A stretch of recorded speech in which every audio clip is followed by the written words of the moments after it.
7 kabilang ang 3 minor de edad at 1 buntis ang nasawi sa walang habas na pamamaril sa Caloocan. 11 sa droga ang tinitinang anggulo ng mga pulis. May report si Salima Refran. Kahit ipa-drug test po ito, hindi nagda-drugs. Kung nakinig na lang sa akin, araw-araw ko po niya sinasabihan na huwag pupunta sa lugar na ito. Sana yung mga tao na lang, yung mga adik na lang sanang inano nila. Hindi na yung anak ko, hindi naman adik yan eh. Simula magkapanganak, nasa tiyan pa lang, pinaghirapan na ng magulang. Tapos makikita mo na lang nakabulag dyan, parang ginilitan ng manok. Malungkot na sasalubungin ng mga ginang na ito ang bagong taon matapos masawi ang kanilang mga menor de edad na anak sa walang habas na pamamaril sa bagong silang North Caloocan kagabi. 7 kabilang ang 3 menor de edad at 1 buntis ang napatay. Kinilala ang mga biktima na sina Angelito Soriano at Jonel Segovia, kapwa 15 anyos, Sunny Espinosa, 16 anyos, Cristina Santor at Analinda Yamla. Naisugod pa sa ospital sina Kenneth Lim at Ednel Santor pero hindi pinalad na makaligtas habang nagpapagaling pa si Edward Villanueva. Batay sa inisyal na investigasyon, 4 ang suspect na nakasakay sa 2 motorsiklo. Pawang mga nakatakip ang kanilang muka.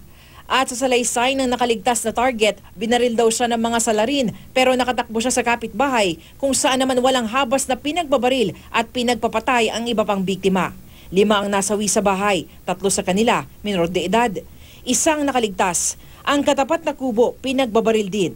Doon naman nasawi ang 2 babae na ang isa ay buntis pa. Ang target naman sugatan pero nagpatay-patayan bago nadala sa ospital. Nakakuha raw ng mga sachet ng hinihinalang shabu at drug paraphernalia sa loob ng bahay pero hindi pinakunan ng mga ito sa media.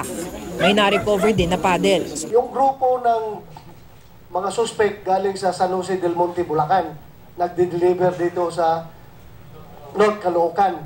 Ito ngayon nagkakaunsihan ng 2 grupo. Hindi siguro nagre-remit itong taga Caloocan, kaya sinisingil ng taga San Jose del Monte. Kaya noong December 8, binaril na ito. Hindi lang namatay. Sa tulong naman ng isa sa mga nakaligtas na aresto ang hindi pa pinapangalan ng suspect.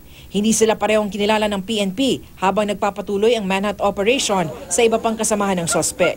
Pero ang asawa ng suspect sinabing na frame up lang daw ang asawa niya at ang nagtuturo raw talaga ang dapat na arestuhin. Mamakawa po yung asawa ko sa kanila. Wala pong kasalanan yun. Pinagbibintangan lang po nila yung asawa ko. Yung po talaga siya po yun yung may gawa nun. Kaya nga po nakakaalis yun sa lugar namin kasi siya po talaga yung maraming kababalagang ginagawa dun. Binigyan ni PNP Chief De La Rosa ng 24 oras sa mga pulis para maresolba ang kaso. Salima Refran, GMA News.